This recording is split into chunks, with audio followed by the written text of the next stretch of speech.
Hello दोस्तों, आप सभी का स्वागत है। आज की हमारी कहानी है आसियाना आज़की का भाग 2। आपने अभी तक पिछली वीडियो में सुना कि अनामिका जब से अभिनय के घर आई तब से आदित्य नाम बार बार उसके सामने आ रहा था। आखिर क्या होगा अनामिका की लाइफ में, यह जानने के लिए अब आगे सुनिए। हाथ मुंह धोकर अनामिका डाइनिंग के पास आई। दादा दादी अवनी वहां पहले से बैठे थे। राधा ने अनामिका को भी बैठने को कहा। राकेश और आकाश भी ऑफिस से आ चुके थे। सभी आकर डाइनिंग के चारों ओर बैठ गए। खाने की खुशबू से हॉल महक रहा था। अनामिका की नज़र दरवाजे की ओर थी। सब आ चुके थे, लेकिन उसे जिसका इंतजार था वो कहीं नजर ही नहीं आ रहा था। राधा भी सबके साथ आकर बैठ गई। उसने देखा सब हैं, लेकिन आदित्य नहीं है। उसने आकाश से कहा, आकाश, ये आदित्य कहाँ रह गया? जरा फोन लगाना उसे। माँ, मेरी बात हुई थी उससे। उसने बताया कि वो किसी दोस्त की पार्टी में है, खाना खाकर लौटेगा। ये लड़का भी ना क्या क्या करेगा, कोई नहीं जानता। आप सब लोग शुरू कीजिए, राधा ने कहा और सबकी प्लेटों में खाना परोसने लगी। आकाश अनामिका के बिल्कुल सामने ही बैठा था और बीच बीच में वह अनामिका को देख भी लेता था, लेकिन अनामिका कहीं और ही खोई हुई थी। आदित्य से वह फिर नहीं मिल पाई। सबने खाना शुरू किया। राधा ने एक कटोरी में खीर निकाली और अनामिका की ओर बढ़ाकर कहा, ये मैंने खास तुम्हारे लिए बनाई है, खाकर देखो कैसी बनी है। अनामिका ने एक चम्मच खीर चखी। खीर बहुत टेस्टी थी। अनामिका ने खुशी व्यक्त करते हुए कहा, खीर बहुत अच्छी बनी है आंटी, थैंक यू। अनामिका, मम्मा ना खीर के साथ साथ और भी बहुत टेस्टी खाना बनाती है। तुम यहाँ रहोगी ना तो इनके हाथ का खाना खाकर इनकी ही फैन हो जाओगी, अवनी ने कहा। तो अनामिका बोली, खाएंगे भी और साथ साथ बनाना भी सीखेंगे। तुम्हें खाना बनाना नहीं आता? इस बार सवाल आकाश की तरफ से था, जो कि उसने जल्दबाजी में कहा। सब उसकी ओर देखने लगे तो उसने झिझकते हुए कहा, मेरा मतलब लड़कियों को तो खाना बनाने का शौक होता है ना, इसीलिए। आकाश की हालत देखकर अनामिका मुस्कुरा उठी और कहा, जी नहीं, हमें खाना बनाना नहीं आता। सीखने की कभी जरूरत ही नहीं पड़ी। घर पर माँ बनाती थी और हॉस्टल में मेस में बना बनाया मिल जाया करता था। हमें सिर्फ चाय बनानी आती है। हॉस्टल का खाना कैसे खा लेती हैं आप? मैं खुद 2 साल दिल्ली हॉस्टल में रहा हूँ। सच में बहुत खराब होता है। आकाश ने मुंह बनाकर कहा, इतना बुरा भी नहीं होता है, बस दाल में कभी कभी पानी ज़्यादा हो जाता है और आलू की सब्जी में आलू कहाँ है ये ढूंढना पड़ता है। अनामिका ने कहा तो सभी हंसने लगे और वह खुद भी मुस्कुराए बिना नहीं रह सकी। आकाश बड़े प्यार से अनामिका को मुस्कुराते हुए देख रहा था। अवनी, जो कि उसके बगल में ही बैठी थी, आकाश को कोहनी मारी तो वह झेप गया और दूसरी ओर देखने लगा। राकेश ने अनामिका को देखकर कहा, बेटा, कॉलेज में किसी भी तरह की ज़रूरत हो तो बताना, यहाँ सब तुम्हारे अपने ही हैं। अच्छे से पढ़ाई करके अपने पैरों पर खड़ी हो जाओगी तो हमें बहुत खुशी होगी। थैंक यू अंकल, हम ज़रूर मेहनत करेंगे और कामयाब बनकर दिखाएंगे। अनामिका ने कहा, तो बिल्कुल बनोगे बेटा जी, और अपने माँ का नाम रोशन करोगी। दादू ने कहा। ऐसे ही हल्की फुल्की बातों के बीच सबने खाना खाया और फिर दादू दादी साथ साथ बाहर घूमने निकल गए। आकाश उठकर ऊपर अपने कमरे में चला गया। पापा हॉल में बैठकर न्यूज़ देखने लगे और राधा किचन जमाने में लग गई। अपनी अनामिका को लेकर बालकनी में आ गई और दोनों सामने बगीचे में टहलते हुए दादू दादी को देखने लगे। दादा दादी दोनों एक दूसरे का हाथ थामे चहलकदमी कर रहे थे। उनकी बातें तो साफ सुनाई नहीं दे रही थी, पर कभी कभी बीच में दोनों मुस्कुरा उठते। तुमसे एक बात पूछूं? अवनी ने अनामिका की ओर पलट कर कहा। अनामिका ने अपने दोनों हाथों को आपस में समेट कर कहा, हाँ पूछो। क्या तुमने कभी किसी से प्यार किया है? अवनी ने पूछा। तो अनामिका ने सीधा सा जवाब दिया, नहीं, कभी तो होगा ना, अवनी ने कहा। अनामिका ने कहा, शायद। शायद क्या यार, तुम इतनी सुंदर हो, तुमसे तो किसी को भी प्यार हो सकता है, अवनी ने कहा। तो अनामिका बोली, वैसे तुम आज ये सब क्यों पूछ रही हो? बस ऐसे ही। अच्छा ये बताओ, तुम्हारी नज़र में प्यार क्या है? अवनी ने फिर सवाल किया।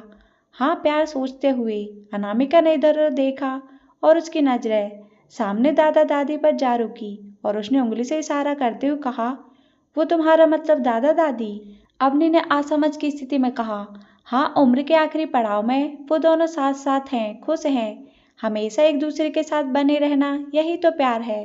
इन्होंने खुशी गम हंसी आंसू सब साथ देखे होंगे। सैकड़ों परेशानी आई होंगी, फिर भी इन्होंने कभी एक दूसरे का साथ नहीं छोड़ा होगा। एक दूसरे का सहारा बने हुए ये हमेशा अपनी जिंदगी में खुश रहे होंगे और उन खुशियों का सब आज इनके चेहरे पर नजर आ रहा है। अनामिका ने अवनी को समझाते हुए कहा, वाह तुम कितना डीपली सोचती हो यार। अवनी ने इम्प्रेस होते हुए कहा, डीपली नहीं प्रैक्टिकली सोचते हैं, जैसे दादा दादी को देखकर कहा है वैसे ही। अनामिका ने कहा। अवनी मुस्कुराई और कहा, कैसे भी सोचो, कहती तो हमेशा सही हो ना। मुझे ना तुम अपने शागिर्द बना लो, कसम से ऐसे गुरु ज्ञान की हमें बहुत जरूरत है। अवनी की बातों पर अनामिका हंसने लगी तो अवनी एक पल के लिए उसकी हंसी में खो सी गई और कहा, अनामिका तुम हंसते हुए कितनी अच्छी लगती हो, हमेशा ऐसे ही रहा करो ना। ये मुस्कुराहट तुम्हारी वजह से है अवनी, इसके लिए जितनी बार तुम्हारा शुक्रिया अदा करें कम ही होगा।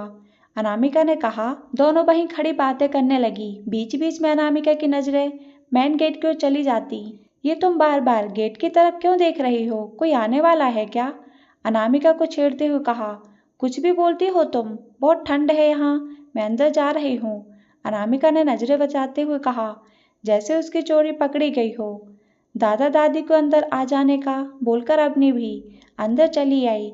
अनामिका और अवनी अपने कमरे में चली आईं। अवनी आते ही कंबल में घुस गई तो अनामिका ने कहा, ये क्या, अभी सिर्फ 10 बजे हैं, पढ़ाई नहीं करनी? अरे इतनी ठंड में कौन पढ़ाई करता है अनामिका? अवनी ने कंबल में दुबकते हुए कहा, हम करते हैं और हमारे साथ साथ तुम भी करोगी।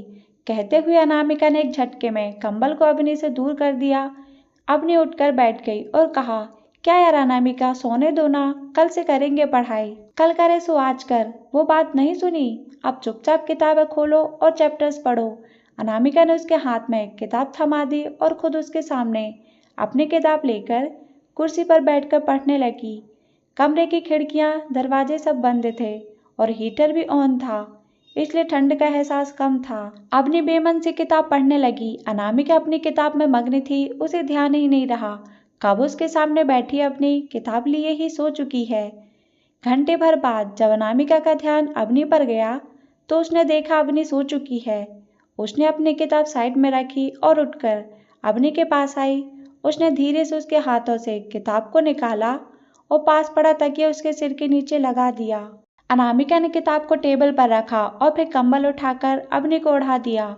अनामिका वापस कुर्सी पे आकर बैठ गई, अपनी किताब पढ़ने में बिजी हो गई। कुछ वक्त बाद ही नींद ने अनामिका की आंखों पर दस्तक देनी शुरू कर दी। उबासियां आने लगी तो उसने किताब बंद करके टेबल पर रख दी। घड़ी की ओर देखा जो कि रात के 12 बजा रही थी। अनामिका को याद आया कि अवनी ने नीचे उसे विनीत की बुक दी थी, वो शायद नीचे ही रह गई, लाकर बैग में रख देती हूँ, कल सुबह कॉलेज में विनीत को लौटा दूंगी। अनामिका ने मन ही मन कहा और नीचे चली गई। अनामिका नीचे आई, सब सो चुके थे।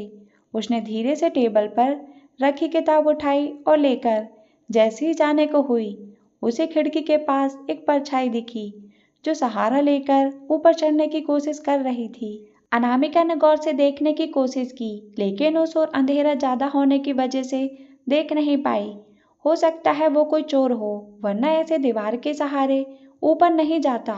मुझे ही कुछ करना होगा, अनामिका ने मन ही मन कहा और दबे पांव सीढ़ियां चढ़ने लगी। अनामिका जब ऊपर आई तो वह परछाई उसे हॉल की बालकनी से ऊपर आते दिखी।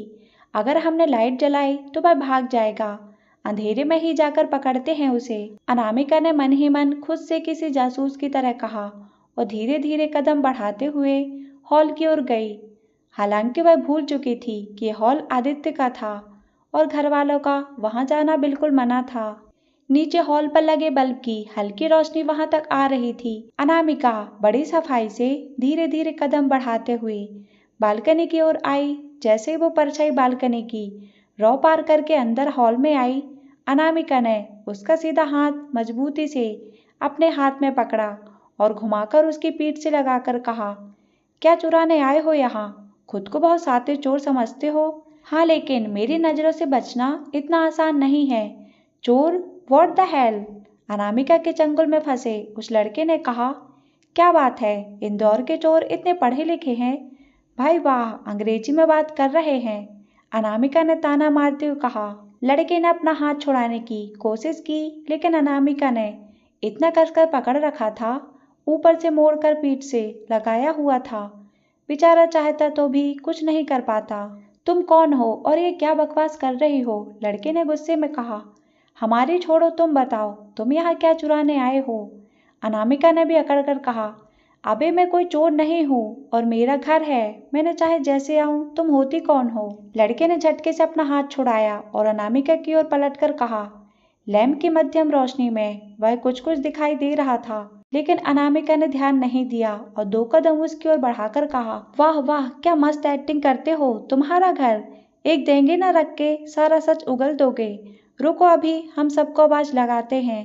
कहते हुए अनामिका ने जैसे ही चिल्लाने की कोशिश की, लड़के ने आगे बढ़कर उसके मुंह पर अपना हाथ रखा और पीछे ढकेलते हुए दीवार से लगा दिया। अनामिका ने सामने देखा तो बस देखती ही रह गई। सांवला रंग, कटीली आंखें, सुर्ख होंठ, बाएं कान में काले रंग की गोल छोटी बाली, सीने पर गर्दन से कुछ नीचे एक छोटा सा टैटू बना हुआ था। अनामिका ने जैसे ही उसकी आंखों में देखा तो उसका दिल तेजी से धड़क उठा। मुंह बंद था, लेकिन दिल जोर जोर से आवाजें कर रहा था। उस लड़के की आंखें इतनी गहरी और कातिल थी कि अनामिका तो क्या, कोई भी लड़की देखते ही होश खो बैठे। पर ये आंखें अनामिका को जानी पहचानी लग रही थीं, लेकिन बोलती कैसे, मुंह तो बंद था। उसने एक तरकीब लगाई और मन ही मन कहा, दिखता तो अच्छे घर का है, फिर यहाँ क्या चुराने आया होगा। खूबसूरत भी है और आंखें तो उफ, ये क्या सोच रही है तू अनामिका? याद है ना, हर खूबसूरत चीज खतरनाक होती है, और खूबसूरत है तो क्या हुआ, तो ये चोर ही है ना। सोचते हुए उसने अपना पैर जोर से लड़के के पांव पर दे मारा। आउच! लड़के ने अनामिका के मुंह से हाथ हटाया और अपना पांव देखने लगा। तभी अनामिका जोर से चिल्लाई, अबे चुप, पापा ने सुन लिया तो बैंड बजा देंगे।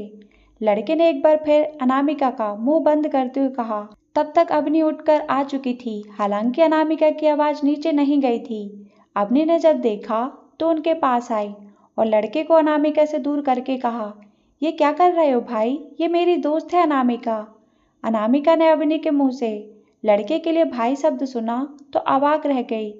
अपने शक को दूर करने के लिए उसने अवनी से हिचकिचाते हुए कहा, ये कौन है? यही तो है आदित्य भैया। क्या? अनामिका ने सुना तो उसकी जान हलक में आ गई। कुछ देर पहले कहीं उसकी बातें उसके कानों में बजने लगी। कभी आदित्य की ओर देखती तो कभी उसके पांव को, जिस पर अभी अभी उसने मारा था। अनामिका या आदित्य कुछ कहते इससे पहले ही अवनी ने आदित्य से कहा, क्या है ये सब? आप मेरी दोस्त के साथ ऐसे बिहेव कैसे कर सकते हो? दोस्त है ना तो इसे बोल, दोस्त की तरह रहे, जेम्स ब्रांड ना बने। आदित्य ने अनामिका को लगभग घूरते हुए कहा। अवनी अनामिका के आगे आकर खड़ी हो गई और आदित्य से कहा, क्या किया इसने बताओ, इसी से पूछ लो। मेरे ही घर में आकर मुझे ही चोर समझ रही है, स्टूपिड। आदित्य ने कहा। अवनी अनामिका की ओर पलटी और धीरे से कहा, क्या सच है? अनामिका ने मासूमियत से कहा, हमें लगा घर में चोर घुस आया है तो हमने, मतलब इस तरह दीवार पर चढ़कर बालकनी से अंदर कौन आता है? आदित्य ने अवनी को पकड़कर साइड किया और अनामिका को उंगली दिखाते हुए कहा, मेरा घर है, मैं दरवाजे से आऊं चाहे बालकनी से आऊं, दीवार चढ़कर आऊं या खिड़की कूदकर, तुम्हें उससे क्या? मैं बता रहा हूँ अवनी, अगर तुम नहीं आती ना तो ये मेरा खून ही कर देती। नहीं नहीं, ऐसा क्यों करते हम? अनामिका ने कहने की कोशिश की। तभी आदित्य ने कहा, तुम निकलो यहाँ से, आई थिंक तुम दोनों ही निकलो यहाँ से। अवनी ने अनामिका का हाथ पकड़कर उसे अपने साथ ले जाने लगी। जाते जाते अनामिका ने पलटकर आदित्य को देखा। वो वहाँ सोफे पर बैठा अपना पाँव सहला रहा था। कमरे में आकर अवनी ने दरवाजा बंद करते हुए कहा, अच्छा हुआ मम्मा पापा ने नहीं देखा, वरना आदित्य भाई की पिटाई पक्का हो जाती। अनामिका ने उदास होकर कहा, I am so sorry Avni, वो हमने नहीं पता था, वो तुम्हारा भाई है, हमने उनसे ना जाने क्या क्या बोल दिया। अरे इट्स ओके, इसमें तुम्हारी कोई गलती नहीं है, चिल करो, सुबह तक सब नॉर्मल हो जाएगा। अवनी ने बैठते हुए कहा, पर वो इस तरह दीवार पर चढ़कर, हमारा मतलब दरवाजे से भी तो आ सकते हैं ना? अनामिका ने कहा। उसके इतना कहते ही अवनी ने कहा, साहबजादे पार्टी करके आए होंगे तो पापा से सामना करने में तो शर्म आ रही होगी ना, इसलिए ऐसे आए हैं। वैसे भी बहुत बार वो ऐसे ही आते हैं, इसलिए तो उधर किसी को आने नहीं देते। सोचा नहीं था आपसे ऐसे मुलाकात होगी। आप सच में कॉम्प्लिकेटेड ही हो। अनामिका बड़बड़ाई तो अवनी ने कहा, क्या हुआ, चलो सो जाओ और ज़्यादा मत सोचो। अपनी कंबल में घुस गई। अनामिका कमरे से बाहर आई। उसने देखा हॉल में बैठा आदित्य अपने पाँव को देख रहा था। हम अभी आते हैं, कहकर अनामिका ने सामने टेबल पर रखी ट्यूब उठाई और बाहर चली गई। आदित्य के पास आई और ट्यूब उसकी ओर बढ़ाकर कहा, ये लगा लीजिए, इससे दर्द कम हो जाएगा। आदित्य ने अनामिका को देखा तो अनामिका ने दुखी होकर कहा, हमें पता नहीं था आप कौन हैं, इसलिए वो सब कह दिया। हो सके तो माफ कर दीजिएगा। आदित्य ने कुछ नहीं कहा, बस खामोशी से देखता रहा। आदित्य को चुप देखकर अनामिका की बेचैनी और ज्यादा बढ़ गई तो उसने वहां से जाना ही ठीक समझा। अनामिका वहां से चली गई। आदित्य ने क्रीम पांव पर लगाई और वहीं सोफे पर लेट गया। नींद कब आई उसे पता ही नहीं चला। सुबह 7 बज रहे थे। अनामिका नहाकर तैयार हो चुकी थी। जैसे ही वह कमरे से बाहर निकली, उसकी नजर हॉल में सोए हुए आदित्य पर गई। ना चाहते हुए भी अनामिका के कदम उस ओर बढ़ गए। अनामिका आकर उसके पास खड़ी हो गई। सोते हुए आदित्य बिल्कुल मासूम बच्चे की तरह लग रहा था। अनामिका ने उसे देखते हुए मन ही मन खुद से कहा, सोते हुए कितने अच्छे लगते हैं आप, ना कोई गुस्सा ना कोई खीज। सूरज की किरणें सीधा आदित्य के चेहरे पर आ रही थी और उसे परेशान कर रही थी। अनामिका बालकनी के पास आई और उसने पर्दा आगे बढ़ा दिया, जिसने सूरज की किरणों को अंदर आने से रोक लिया। अनामिका वहां से नीचे चली आई। पूजा घर के सामने आकर उसने हाथ जोड़े और कहने लगी, हे शिव भगवान, अब हमसे कोई गलती ना हो। यहाँ सभी लोग बहुत अच्छे हैं, हम अनजाने में भी कभी उनका दिल ना दुखाएं। प्रार्थना करने के बाद अनामिका जैसे ही जाने के लिए पलटी, आकाश से टकरा गई। आकाश के हाथ में हल्दी की कटोरी थी जो दादी ने ही मंगवाई थी पूजा घर में। लेकिन जैसे ही अनामिका आकाश से टकराई, सारी की सारी हल्दी आकाश की शर्ट पर आ गिरी। अनामिका ने देखा तो कहा, माफ कर दीजिए, वो हमने ध्यान नहीं दिया, हम साफ कर देते हैं। कहते हुए अनामिका ने अपने दुपट्टे से आकाश की शर्ट को साफ करना शुरू किया और लगभग बड़बड़ाती ही जा रही थी। अनामिका जितनी परेशान थी, आकाश उतने ही प्यार से उसे देख रहा था। आकाश ने देखा अनामिका जिस दुपट्टे से हल्दी साफ कर रही थी वो भी पीला हो चुका है, तो उसने कहा, इसे साफ करने के चक्कर में आपने अपना दुपट्टा खराब कर लिया।